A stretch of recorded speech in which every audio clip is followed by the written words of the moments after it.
أعوذ بالله من الشيطان الرجيم بسم الله الرحمن الرحيم الحمد لله رب العالمين والعاقبة للمتقين ولا عدوان إلا على الظالمين وأفضل الصلاة وأتم التسليم على سيدنا محمد بن عبد الله وعلى آله وصحبه أجمعين نحمده ونستعينه ونستغفره ونعوذ بالله من شرور أنفسنا ومن سيئات أعمالنا من يهده الله فلا مضل له ومن يضلل فلن تجد له وليا مرشدا يقول سبحانه وتعالى بعد أعوذ بالله من الشيطان الرجيم بسم الله الرحمن الرحيم يا أيها الذين آمنوا كتب عليكم الصيام كما كتب على الذين من قبلكم لعلكم تتقون صدق الله العظيم Hamdi dhe falënderimi Allahut I takon, atë e falenderojmë, prej tij mirësi, paqe, mbrojtje dhe dashuri kërkojmë. Selamet dhe përshëndetjet tona më të sinqerta njeriut më të dashur në historinë e dashurisë njerëzore, Muhammed alayhi salatu wassalam I adresojmë, familjen e tij të pastër nuk e harrojmë,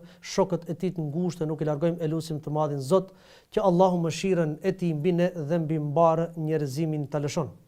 Të nderuar dhe shumë të respektuar gjithë ju besimtar, vëllezër e motra, fillimisht më lejoni që të adresoj lutjet e mia drejt të madhit Zot, që gjithë ju që këtë ditë të agjerimit e keni kaluar, Allahu inshallah agjerimin tua ketë pranuar, mirësi dhe sevape në librin e jetës tuaj çdo njerit prej nesh, Allahu dhe juve, Allahu tua ketë regjistruar. Do të jemi Allahut mirënjohës dhe falenderues për çdo të mirë edhe mirësi cilën neve Zoti na e ka dhënë, por mbi gjitha le të jemi Allahut mirënjohës dhe shumë falenderues për atë që besimtar dhe nën hijen e Islamit Allahu na ka bërë. Të nderuar dhe shumë të respektuar gjithë ju të cilët do të na ndiqni përmes kësaj videos, jemi në brendi të muajit bekuar, në brendi të muajit të dalluar në mesin e 12 muajve të vitit, pra respektivisht gjendemi në muajin e bekuar të Ramazanit. Allahu në Kur'anin famëlart këtë muaj na e bëri obligim duke na adresuar dhe duke na predikuar neve përmes Muhammed alayhi salatu wassalamit ajetin në kapitullin El-Bekare duke na u drejtuar: o ju besimtarë, u është bërë obligim agjerimi ashtu siç ka qenë obligim edhe për ata të cilët kanë qenë para jush, por me të vetmin qëllim, la'allakum tattaqun, që ju të arrini drejt devotshmërisë. Ramazani dhe veçoritë e tij, Ramazani dhe karakteristikat e tij, Ramazani dhe specifikat e tij, të cilat e dallojnë, të cilat e bëjnë më të veçantë këtë muaj nga muajt e tjerë, janë disa prej atyre. Për shembull, ajo çka do të na dallonte dhe ajo çka do të na veçonte Ramazanin si muaj nga muajt e tjerë është pikërisht se ne gjatë këtij muajit fillojmë një rrugëtim, fillojmë një maraton, një sfidë të re, e cila fillon me agimin apo me mëngjesin e parë së ditës së parë të Ramazanit, ku ne çdo njeri prej nesh si besimtar I themi vetvetes ton stop nga haja dhe pija dhe nga intimiteti. Pra realisht ne fillojmë një maraton e cila do të zhvillohet pa ushqim, pa haje edhe pa pije. Pra një prej karakteristikave që të dallon këtë muaj është se ne abstenojmë nga haja, pija dhe intimiteti. Karakteristikë dhe veçori e dytë e këtij muaji të bekuar të Ramazanit është iftari jonë, cilën ne nuk e kemi jashtë muajit të bekuar të Ramazanit. Dhe e kemi po ashtu edhe një element tjetër që është dhe që emërtojmë dhe që njihet në mesin tonë si syfyri, apo koha e imsakut para imsakut, kur ne konsumojmë dhe përgatitemi me ushqim për të tekaluar një ditë të gjatë me agjerim pa haje dhe pa pije.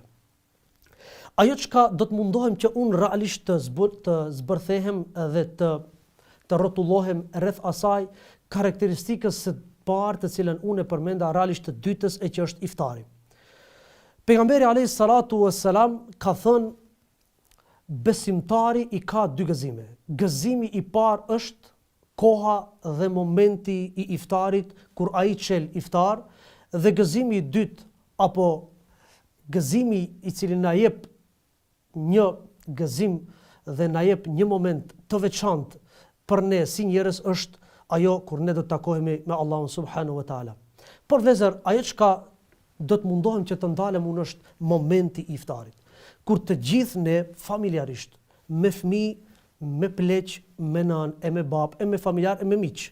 Jemi tubuar në sofrën e iftarit dhe presim dhe të gjithëve na kaplon entuziazmi, ndjenjat dhe emocionet e papërshkruara, të cilët prodhohen dhe riprodhohen në kohën e iftarit. Një gëzim i llojit të vet. E që është ai momenti kur ne do të çelim iftar, apo kur neve pas një dite të gjatë, pas disa orëve të cilët neve na ka ndaluar që të konsumojmë, të ham dhe të pim, dhe ne do ta kemi këtë drejtë që të ham dhe të ushqehemi. Edhe për atë ka thënë pejgamberi alayhis salatu wassalam, besimtari ka dy gëzime. Gëzimi i parë është kur ai bën iftar dhe i dyti kur ai do të takohet me Allahun subhanahu wa taala. Pra një krahasim mahnitës nga pejgamberi alayhis salatu wassalam. Pra gëzimi i iftarit është në ekuivalencë me gëzimin që ne do ta kemi kur të dalim dhe do të takohemi me Allahun subhanahu wa taala, e që realisht do të ishte synimi dhe duhet të jetë synimi dhe qëllimi final i çdo njerit prej nesh si besimtar. Por tash ka ndodhur në kohën e iftarit. Ka thonë Muhammed alayhis salatu wassalam, të regohet që Musa alayhis salatu wassalam, kur ka biseduar me Allahun xhalla wa ala, i ka thonë Allahut, o Zot, unë po shoh një popull i cili do të vinë para meje, të cilët do të kenë fytyra të zbehura dhe buzë të thata. Më trego se ç'është puna e këtij popullit. Allahu i tha, o Musa, do të vinë një popull pas teje, i cili do të ketë vërtet fytyra të zbehura, të zverdha dhe buzë të thara. Por arsyeja që këto do t'i kenë këto fytyra dhe këto buzë do të jetë për shkak se këta do të kalojnë ditë të agjerimit, do të kalojnë ditë ku ata do t'i menjanohen dhe do të abstenojnë nga haja edhe pija. Mos konsumimi dhe mos ushqimi do t'a prodhojnë një fytyrë dhe kshu dhe këta buzë të cilat do të duken të thara. I tha Musa alayhis salatu wassalam, dhe ç'është puna e këtij populli? Tha, këta do të mbajnë Ramazan. Dhe tha, o Musa, në momentin kur ta do t'i afrojnë iftarit, pra kur këta do t'a kalojnë ditën e agjerimit dhe do të vjen momenti kur ata do t'a prishin Ramazanin dhe do të kenë drejtën për të qasë në ushqim dhe për të konsumuar, tha, unë në mes atyre do t'i largoj ata 72.000 perde të cilat janë në mes meje dhe teje. Pra do t'a kenë një mundësi që t'a kenë një kontakt dhe një relacion të drejt për drejt, mundësi dhe shans të cilën ndoshta edhe ti o Musa nuk e ke pas. I tha Musa alayhis salatu wassalam, Rabbi ij'alni min hadhihi al-umma, o Zot. Tha, po mo sikur të më bësh edhe mu nga populli i atij njeriu, pra Muhammed alayhis salatu wassalamit. Vëllezër dhe motra dhe gjithë ju besimtar, momenti i Ramazanit, le t'i themi që karakteristik e tij është edhe momenti i iftarit. Karakteristik e momentit të iftarit është edhe momenti i luçjes edhe i duas. Allahu na thot në Kur'anin famëlart, fa idha sa'alaka ibadi anni fa inni qarib ujibu da'wata da'i idha da'an. Tha, kur të pyet besimtari për mua, le ta di që unë jam shumë afër atij, vetëm se a ka prej atyre të cilët më luten mua. Po tash vëllezër, çka e dallon dhe çka e veçon luçen në muajin e bekuar të Ramazanit dhe çka e dallon dhe çka e veçon luçen në muajt jashtë Ramazanit.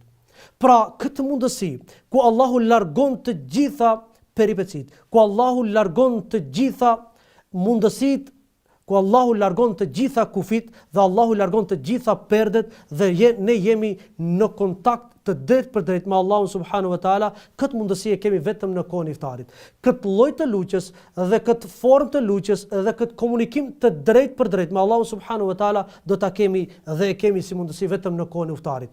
Pra, më lejoni që them një prej karakteristikave të cilët besimtari dhe besimtarja dhe njeriu nuk guxon që ta anashkalon dhe nuk guxon që t'i kalon është lutja. Pra, le t'i shtojmë lutjet në muajin e bekuar të Ramazanit si një prej karakteristikave e cila dhe të cilat neve do të na dallonin nga muajt e tjerë. Të dashurit e mi dhe shumë të nderuarit dhe shumë të respektuarat e mi. Kur flasim për lutjen dhe kur flasim për fuqinë e lutjes, më lejoni që t'ju përcjell juve një tregim shumë interesant. Transmetohet nga një transmetim i sigurt që në kohën e le t'i themi sultanatit kishte jetuar një grua e plak me të bashkëshortin e vet apo me bashkëshortin e vet. Dhe në mesin e njerëzve nuk është se ishte njohur edhe si njeri i mirë. Dhe një ditë për ditëve jep shpirtin dhe kalon në botën tjetër. E ndjera bashkëshortja e këtij po kërkon ndihmë nga njerëzit për ta varrosur. ja që asë njëri nuk i jep ndihmë dhe asë njëri nuk i afrohet, me të vetmin arsye, nuk ka qenë njëri i mirë. Biles shkoj edhe tek kryetari i fshatit, shkoj edhe tek kryeplaku i fshatit, kërkoj edhe ndihmën atij. Tha, ore sa ç'kam të hupi kohë, tha, me këtë njeri i cili jo se ka qenë i mirë në mesin tonë. Dhe ja që e ndjera me kufomën në qafë, po mundohet që të gjej ndihmë për ta varros. U largu në periferi të fshatit dhe ja që u takua me çobanin, i cili ruante kopen e tij të deleve. I tha, oj nan, oj loke, oj gjysh, tha, ç'është puna jote? Tha, ja, më ka ndru jetë, tha, bashkëshorti është ky, i cili ka ndru jetë, dhe unë po kërkoj ndihmën për ta varros.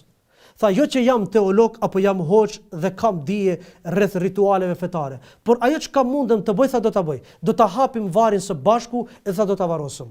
E bën kështu. E dorzuan në tokë, ashtu siç kemi ardhur nga toka, e varrosën dhe çobani ju kthye kopës së vet, ndërsa gjyshja, bashkëshortja dhe nëna u kthye në shtëpinë vet. Të ditën e nesërme që të gjithë zgjohen nga gjumi me një ëndër të habitshme.